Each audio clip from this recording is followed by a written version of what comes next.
What's going on, peeps? Imagine you're in a famous band and you get sick of being famous, so you leave. However, you love music too much to leave it all behind, so you make a different band in secret hoping nobody figures out about it. But eventually your group becomes popular, leading to yourself being found out. This is what Dallin Weekes and Ryan Seaman pulled off with their indie pop project I Don't Know How, But They Found Me, often shortened to I Don't Know How. They were both members of two popular rock bands. Weekes was a bassist for Panic at the Disco, and Seaman was a drummer for Fallen in Reverse. It was a secret band that was destined to be found. One of the most original band origin stories I've heard of. Interesting enough that today, I'll be covering I Don't Know How's complicated history and discography. Let's get started. Dallin Weekes and Ryan Seaman had always been good friends. The two had been working together on music for a long time. Seaman joined Weekes' old band, the Brobics, in 2008, and also played drums for Weekes' other solo projects. I Don't Know How was initially going to be a fun solo project of Weekes. Old tweets and interviews with Weekes revealed that the I Don't Know How But They Found Me name had been an idea since around 2009. While touring with Panic at the Disco, he spent several years writing and recording his own songs. During the death of a Bachelor era, rumors surfaced that Weekes had returned to being just a touring member. Weekes confirmed this on Twitter, saying he was no longer contributing creatively. He did Too Weird to Live, Too Rare to Die with Panic, but after that, they brought in the Hitmakers, so they didn't need him anymore. Go figure. Weekes reached out to Seaman to play drums on his demos, which would lead to the formation of the 1981 EP. Weekes suggested they present themselves as a duo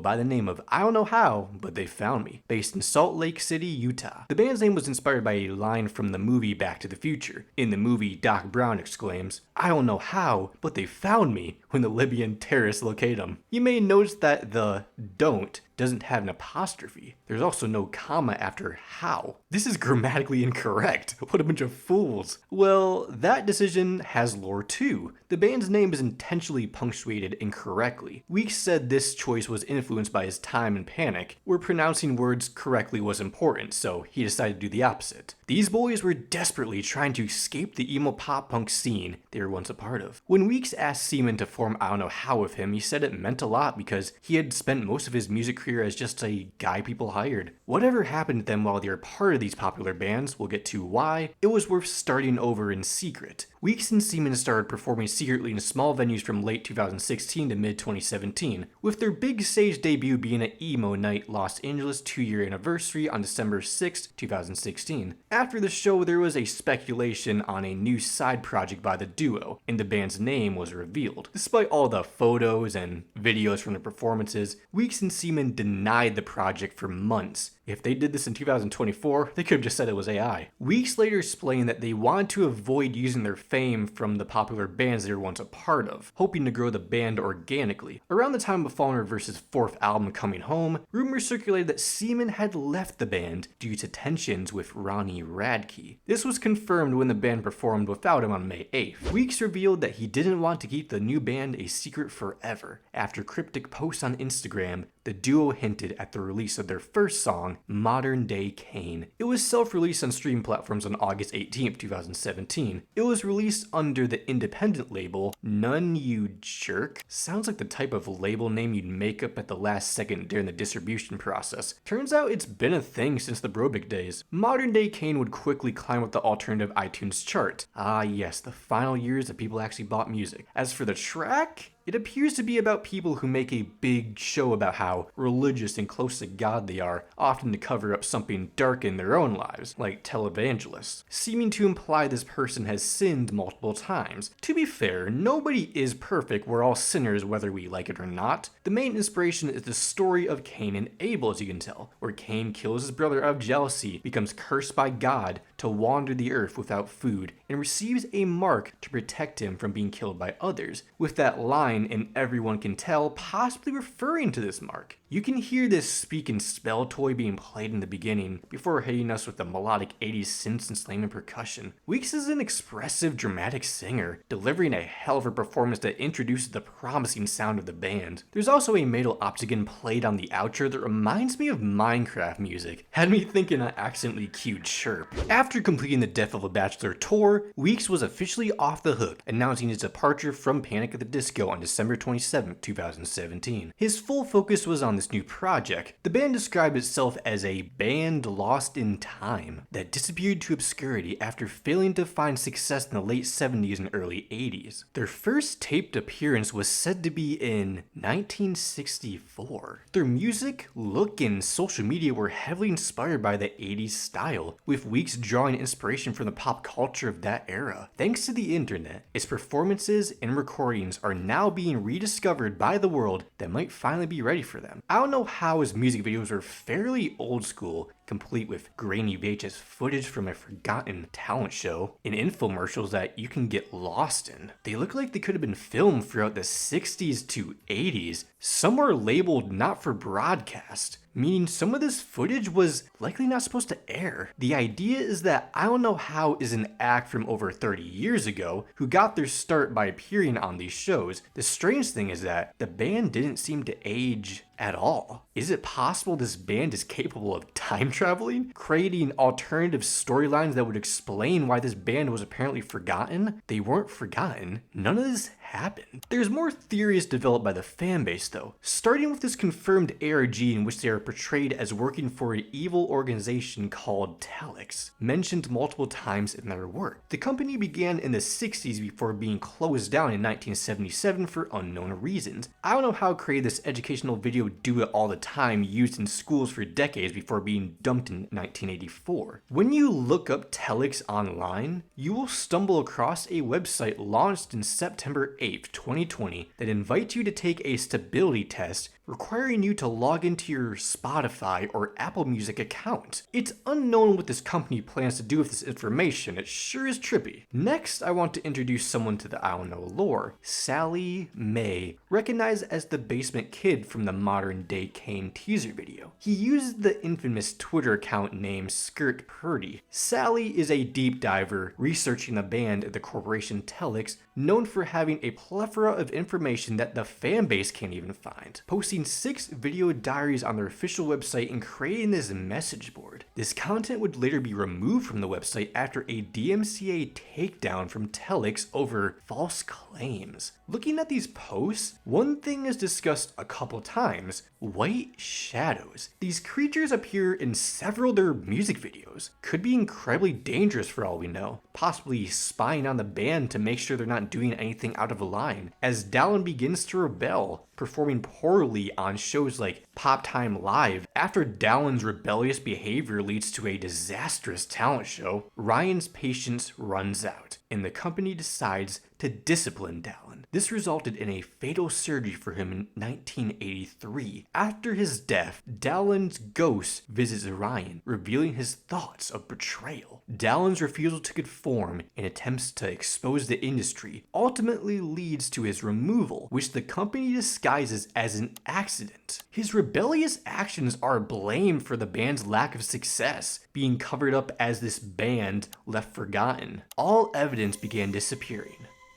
Until now. The duo released their second and most popular single, Choke, on October 26, 2017. For the rest of 2017, the band went on several short tours, including opening for the Aquabats and Dashboard Confessional. On March 14, 2018, they released the song Nobody Likes the Opening Band as a free download on their website. On March 28th, it was announced that they would play at the Readings and Leeds festivals. All pretty good for a new band. Rock Sound called them the hottest unsigned band in the world, before they signed with Fearless Records in August.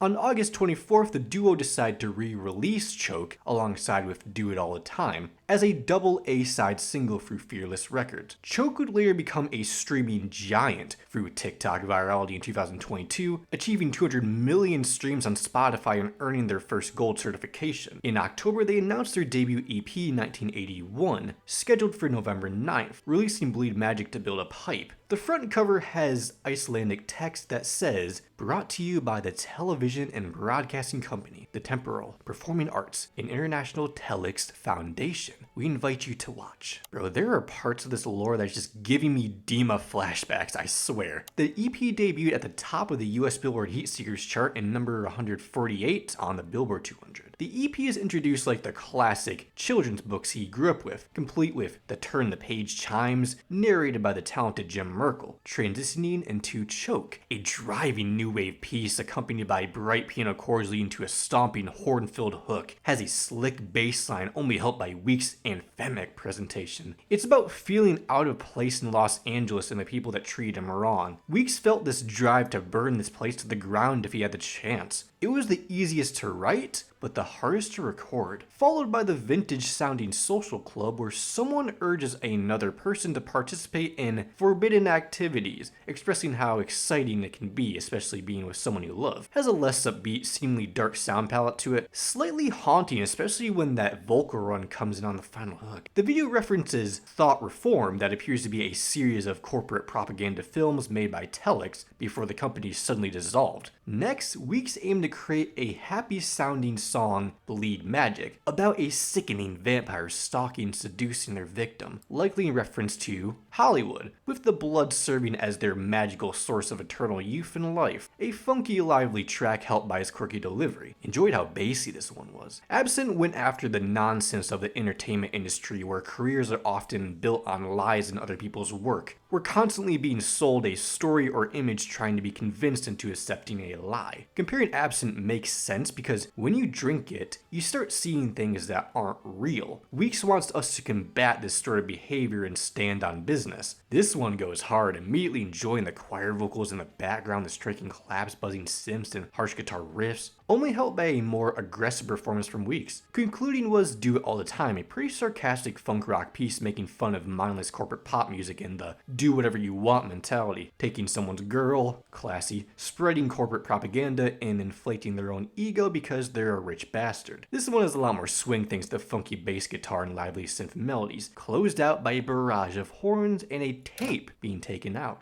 In March 2019, they announced their first headlining tour called Night Heat across North America and various musical festivals in the spring of 2019. The band decided to randomly release a Christmas EP called Christmas Drag on November 15th, 2019, featuring a cover of Christmas Everybody. Speaking of Weeks and Christmas, I wish that the unreleased duet of Sickly Sweet Holidays with Tyler Joseph could see the light of day. Background vocals aren't enough. After playing with the fanbase's feelings using the ongoing lore, I Don't Know How put out the lead single, Leave Me Alone, for their debut album, Razzmatazz, on August 5th, 2020. It reached number 1 in the alternative airplay chart, becoming the group's first song to achieve this. They followed up by releasing the title track on September 16th and New Invention on October 2nd. The album was released on October 23rd, 2020. It debuted at number 122 on the Billboard 200, their highest peak yet. He was influenced by his hatred for LA, similar to the previous EP. Just take a look at the danceable, undeniable fun banger, Sugar Pills, discussing addiction to placebo pills that normally had no effect on someone. All a part of the placebo effect, believing that the sugar pills are benefiting him, despite not doing much at all. Those high notes are pure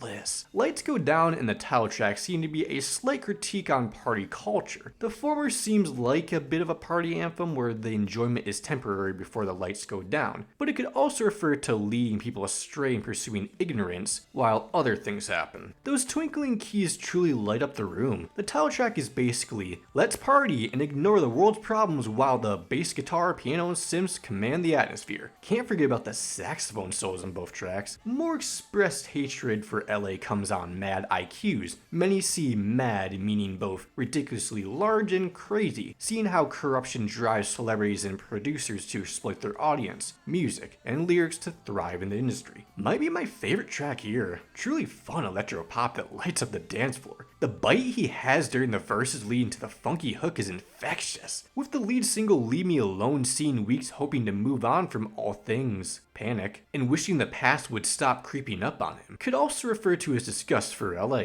obviously. Pure hypnotic disco led by a stellar, confident vocal lead from Weeks. That string-filled bridge is majestic. Neat synth and guitar solo towards the end. Speaking of panic, Cluster Hug was almost on one of their records, analyzing a couple with chaotic lives, where the singer falls in love but feels uncertain about how to handle it, with the title likely being a play on clusterfuck. Given the chaotic nature of this relationship, lead guitar has a lot more teeth. One of their heavier songs, assisted by the rougher percussion and stomping piano chords, it later integrates a synth displaying how chaotic this one is, yet I loved it. Nobody Likes the Opening Band discusses what it's like to be the opening act most of the time, taken from his own experience as the opening act for Fall Out Boy during his Brobic days. Maybe if you give them a chance, you might like the opening band. The audience won't be yours. Try to win people over the best you can. A powerful piano-led track that makes you want to put a lighter up like I'm at one of their shows, helped by his depressing but expressive delivery. Another heartwarmer is Need You Here, dedicated to Dallon's children, with his daughter providing vocals. You can tell he cared about this one, especially when you hear those high notes on the bridge. Do you? To the chill synthwave goodness of Kiss Goodnight, following simple love-struck situations wanting to spend the rest of your life with someone. Then there's the bassy, pounding synth-pop new invention with a sticky hook that looks over a man who loses control of his actions due to this girl that is influencing him into a person he never used to be, a new invention. Almost like this devil on your shoulder. Love can change you. From the Gallows is a love story told from the perspective of a narrator with obsessive love disorder, willing to do anything for her, including taking his own life. Incredibly low-key jazz-inspired tracks sound like it came out of the 50s while combining electronic elements that take over at some points like The Girl has. Lastly, a short but sweet folky passage door asking to be told if they change or do something wrong so they can stop or be shown the door. This wasn't the best time to release an album, especially for a small indie pop band. This meant they couldn't promote the album in public spaces. Thankfully, the regulations calmed down a lot by 2021. The band made several TV appearances, starting with their debut on the Jimmy Kimmel Show on January 25th, followed by performances on the Ellen DeGeneres Show and CBS This Morning. In June 2021, idkhow played their first live show since the pandemic at Utah's Fork Fest. They later headlined several shows in the UK in August, selling out Glasgow and London, before playing the main stage at the Rio and Leeds festivals. To make up for the gap in 2020, the band announced 2 tours, the Razzmatazz Tour throughout November, and the Thought Reform Tour during the first 2 months of 2022. idkhow was assisted by touring members guitarist Anthony Purpura and bassist Isaac Paul. On November 5, 2021, they released a remix of New Invention featuring Tessa Violet, leading up to the release of the deluxe version of Razzmatazz, with 7 bonus tracks. It was just a cover of the Cure's Boys Don't Cry, a demo, a few live tracks, and the New Invention remix. There wasn't a lot of music from the band though. It turns out there was a lot going on behind the scenes. Fans were almost left in the dark for most of 2023. Dolan told fans on Twitter that a new album was coming, but it was delayed by label issues and executives. Fans waited patiently as the years passed, and the band eventually went on hiatus. As time went on, more things were brought to life about Dolan's past and panic, and why he might have left. His wife Breezy accused their bodyguard, Zach Hall, of sexual harassment, and Brendan Urie harmed him with an airsoft gun, playing it off pretending it didn't matter to keep his job.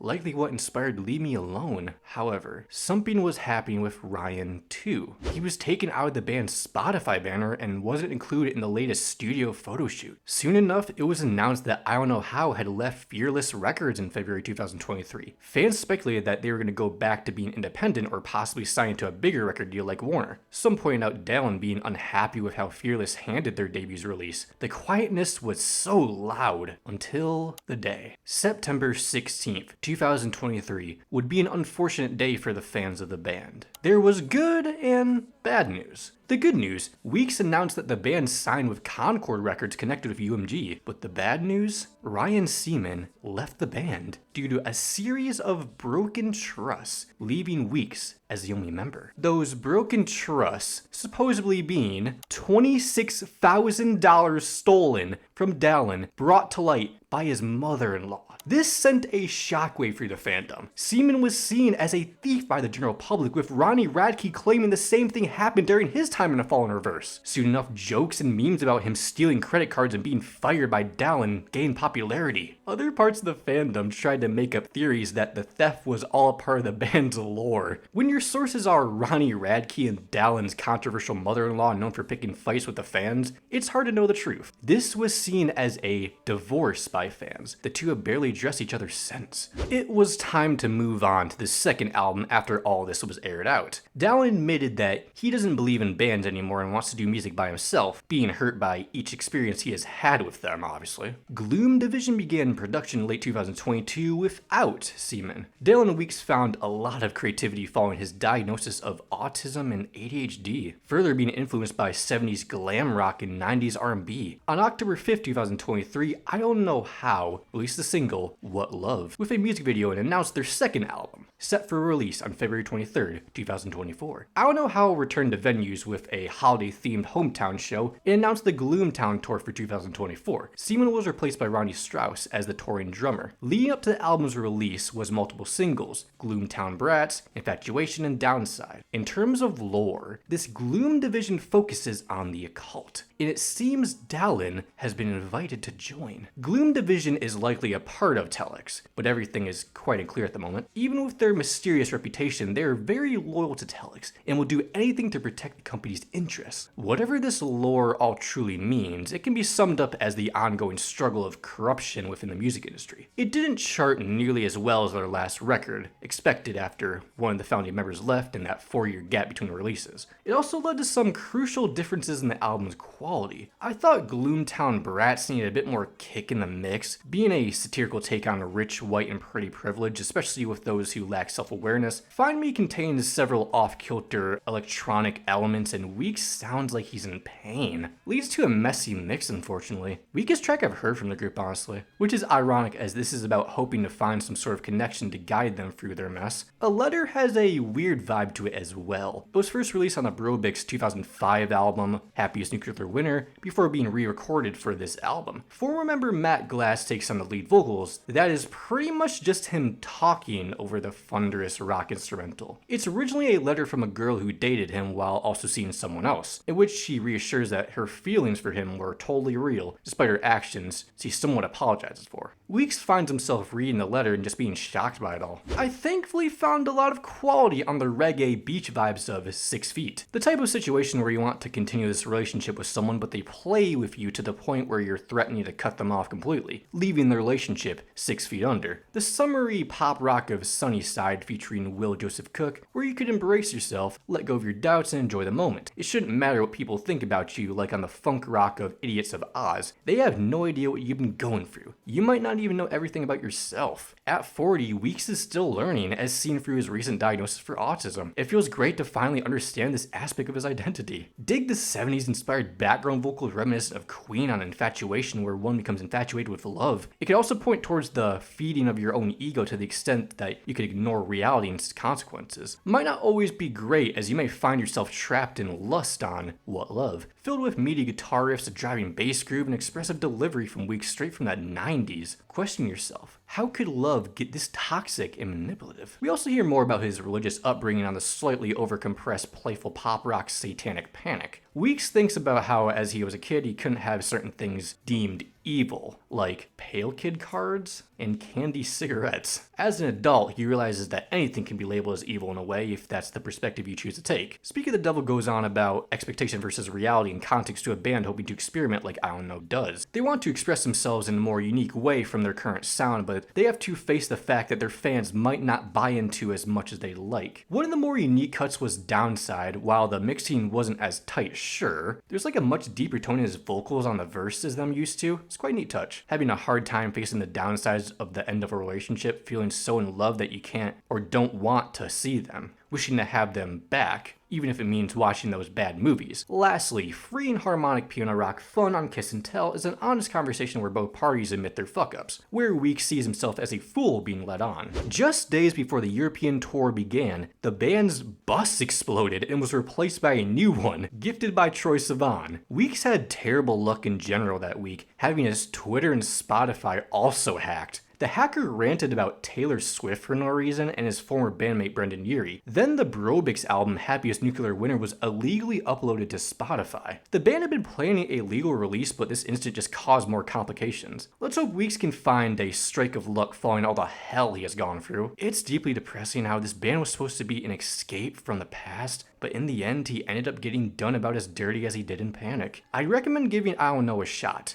quite an interesting backstory and catalog here. Based on the Telix stress evaluation test, I'm slightly unstable. Good to know. If you enjoyed this video and want to see more, make sure to like and subscribe for more base content. I'll see you all in the next one. Make sure to love all, and peace.